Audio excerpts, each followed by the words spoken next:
Hi guys, welcome. I'm going to try to show you that the Toyota and Lexus cartridge oil system is not really as scary and difficult as it seems to be.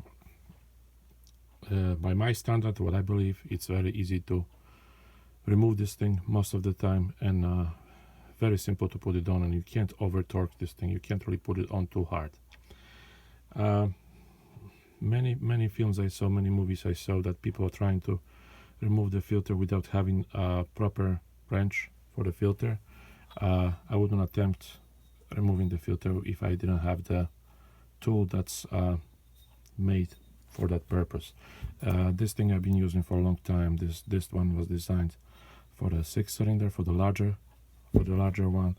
This one is a little bit smaller one. It's made for the 4-cylinder ones, I believe.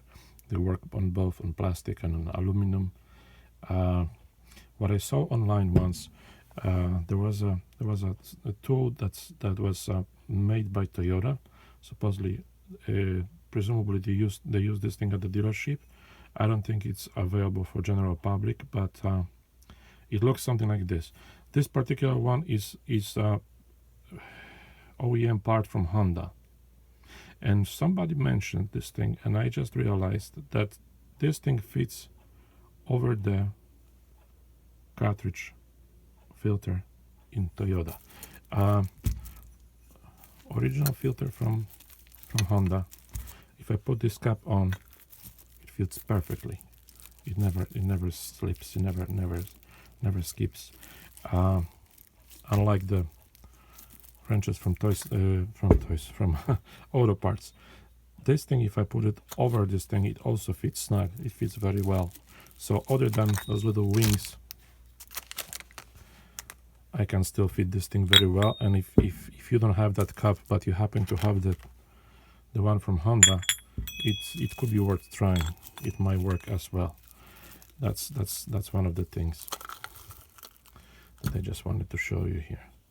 I don't think this thing was made by Toyota, but we have those little wings on the cartridge, and those things are supposed to catch it, supposed to help in removing. As long as we got it on and it's not skipping, not slipping on our filter, we should be okay. When it comes to tools, I don't like to use any power tools. I think if you go to impact wrench, you step too far. I don't think it's a good idea. When it comes to removing the filter, there's the piece on the bottom. This thing, they call it nut, they call it little cap. We remove this thing using just a regular ratchet. First time I tried to use this thing, when I bought the cap at the wrench, I didn't even get to use this, because using ratchets I managed to move the whole filter assembly. I didn't move the bottom piece, the whole thing moved. I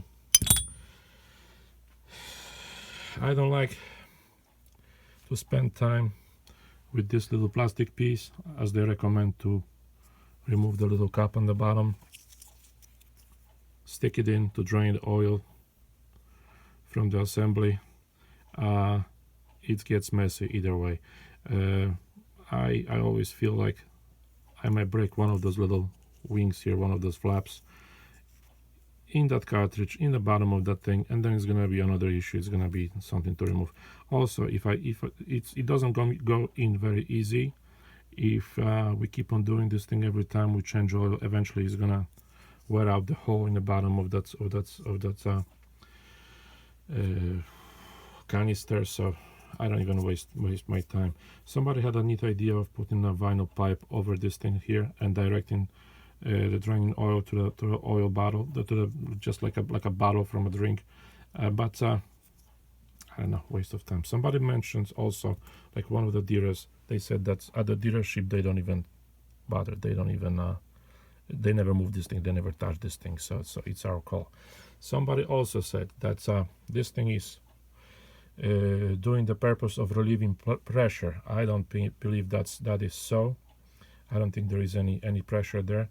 Also, on a 6-cylinder, we have that little piece. We have that little look up. Some filters are sitting sideways, and they never even do have that thing on it, so there wouldn't be any pressure to relieve.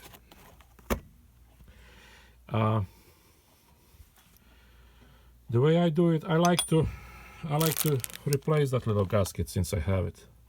Once I take the filter off, I remove that cap. I clean whatever's dirty underneath, and then I swap the gasket with a new one, cover this thing with oil, put it back on. I noticed that this canister is flattened on two sides. It fits very well in a vise, in a bench vise. So I do this thing indoors. I take this thing apart. But if you don't, you got to be creative. Maybe it's not a bad idea to loosen it up, to open it up when it's still on the car. Your call. I don't like the idea of the people saying that the mechanics saying that they don't do the little gasket, they don't have this thing, because at some point it's going to sit in there for God knows how long, and it's really eventually might become a problem. I saw a guy tightening the whole filter assembly, the whole cartridge, using the ratchet and that bottom piece. I don't think that's a good idea too, so you better don't do that. What we have that wrench that we put over the filter assembly. Not a bad idea to use one of those 27 millimeters large sockets over that thing with some good size ratchet, and this thing usually goes.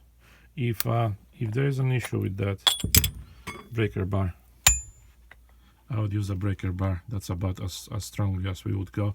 If the breaker bar doesn't do it, put one of those guys into a long pipe. That should be plenty of leverage. I don't think we ever need any more of that. What are we trying to do? We're trying to move this thing slowly. It's not a try. It's not a feel that you're going to get this thing spinning quickly. I always try to just work on this thing very little bit at the time. The idea is it's not going to go quick. We just put some force and get this thing to budge. When it's going to budge a little bit, you know that you're in business, and then slowly we're going to just get this thing going. Eventually it's going to go to the point that it's going to be loose enough that you can remove the wrench, and you're going to turn it by hand all the way down. You can remove it by hand. The thing is, the cartridge gets hot and it gets expanded. There is a heat expansion going on. I believe, I tried this thing already, that's when it's cold, it's easier to remove. Also, it's very easy to put on when it's cold too.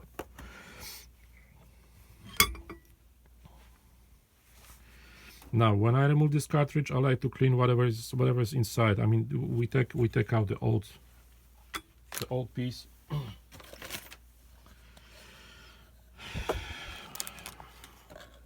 I clean what was inside with a paper towel.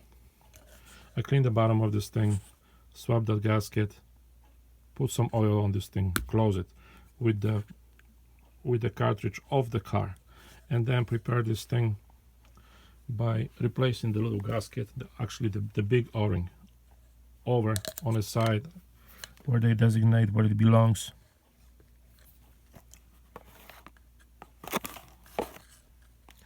You gotta pay attention, put it in the right spot.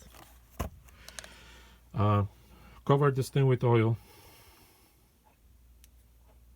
once it's on a cartridge, and then we can spin it on the car. By the time you're done playing with this thing, cleaning, by the time I'm done with this thing, I got this thing cooled off. If it's covered with oil, I just screw it on the car. It goes by hand all the way to the point that it's not spinning anymore. This thing bottoms out. So I'm pretty sure that I didn't over tighten this thing. Even if I wanted to, it's not going to go anywhere next time when I'm trying to remove it. there is substantial resistance, but I'm sure that I never crossed the threads, I never over tightened this thing. So the only thing that's holding us here is that little gasket and the fact that the thing is warmed up and it's expanded from heat. One thing I see also that people are abusing a lot, they use different filters than the original one that came from Toyota. Different filter comes with different gasket. Now God knows what this thing is made out of and what those other O-rings are made out of. This is very critical, very crucial. If you use that cartridge that we have, that piece, if you put it on without the gasket, it's going to be loose, it's going to be shaking. Of course, it's going to be leaking. So this gasket is very crucial. This gasket is going to hold it sealed. If you put a different kind of gaskets, they have one made out of some red rubber or something, sometimes it visibly it's thicker, and who knows what factor is there, how does this thing behave. It might be the reason why it's getting stuck to the point that it's very difficult to remove.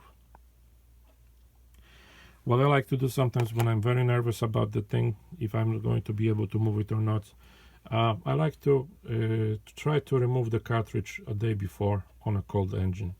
You can move it. You can turn it quarter of the turn, so you can see that this thing is not stuck, and then you can tighten it back again, and it's not going to leak if you're going to drive it tomorrow. Then when you go to removing this thing tomorrow, you know that it's not stuck shut, that you had this thing moving yesterday. To sum it up, I would not use anything other than Toyota filters, than the filters that are coming from factory, and their gaskets, their O-rings, because they are perfect fit for the cartridge system. Of course, the filter element from Toyota is good.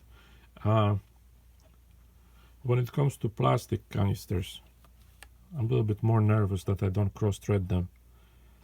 The metal one, I don't believe it's possible to do at all. So I like to remove them when they are cold. We used to do it on a hot engine, on a hot oil. That was the recommendation in old ages, on old days, with canister type of filter. This thing was easier to remove because we had a small thread to work with. So as long as we break the seal of the gasket, that was the main thing, then this thing was pretty much running, spinning like very, very easily. Here in Toyota we have a large thread. If you look on the outside of this canister, there is a thread of this thing. It's very large, and inside of the car, if you look up, there is also large thread. So this thing with that large O-ring is basically the reason that you have a high resistance and it's not going very quickly. But if you are persistent and you just go slowly, I'm pretty sure it's going to open. If you don't do it, don't change oil very, very rarely. I mean, I do mine like around every 6 months. If you keep on going for 2 years, that could be a reason. If you put on the O-ring without getting this thing wet with oil, as they recommend, that also could be a reason that it's difficult to remove. Different brand filters, different brand gaskets could be also a reason that it's difficult to remove. But I don't think ever you need to use impact wrench, because impact wrench is a demolition tool in my opinion. So this thing is basically going to wreck your canister. It's going to cause you to look at something that's damaged, maybe cracked, that needs to be replaced.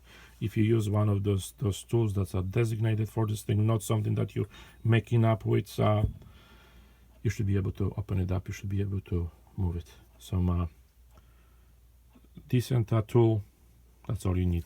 I never use a torque wrench. I was going to mention I never use a torque wrench to put on those things, because the bottom piece, as long as you made it snug, it's not going to go anywhere. You're not going to force it too much. It has like 2-3 spins before it bottoms out. I just feel it. The main cartridge, the whole system goes on by hands every time. If you have everything cool, lubricated gasket, you can put it on. Next time you try it, I guarantee it, I promise you, if I can do it, you can do it. You can put it all the way up to the bottom without using even a wrench, just by your hands. You can turn it on. Good luck.